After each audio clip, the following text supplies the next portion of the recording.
రగడే తలదించిన చూడ్డంలోనే తెలుస్తుందిరా. పడితే వదలడే తన పేరు విజయుడే. వాడిని కంటిన్యూస్గా వర్క్ చేస్తూనే ఉండండి. బావయ్య రాయ్ వెళ్ళేం చెప్పావు? డాక్టర్ కేసు వాపస్ తీసుకున్నాడు. ప్రతిమాలాన్ సార్, మీరిక్కడికొస్తే పాపకి నయమవుతుందమ్మా. నయమవడంతో పాటు చిక్కులన్నీ చక్కదిద్దుకుంటాయమ్మా. ఈ పసివాళ్లు దిద్దాలనుకున్న మీ కాపురం ఏదైతే కలగా ఉందో అది నిజమవుతుందమ్మా. ఏమంటావ్? అలాగే ఆంటీ. తొందరగా రామ్మా. అలాగే ఆంటీ. ఉంటానమ్మా.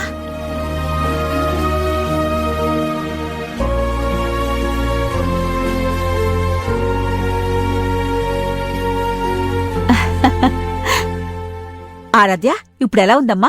ఫోన్ మాట్లాడావు కదా, బెంగ తీరిందా? తీరిందమ్మమ్మ.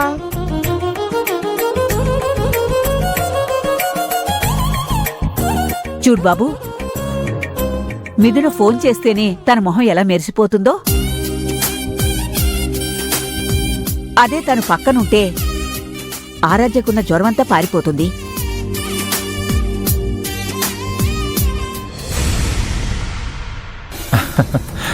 సరే మరి ఉంటాను. ఎవరా ఫోన్ చేసింది? మిథునమ్మా. దేనికంట? విరాజు ఆరాధ్య మీద బెంగ పెట్టుకున్నాడంటున్నా.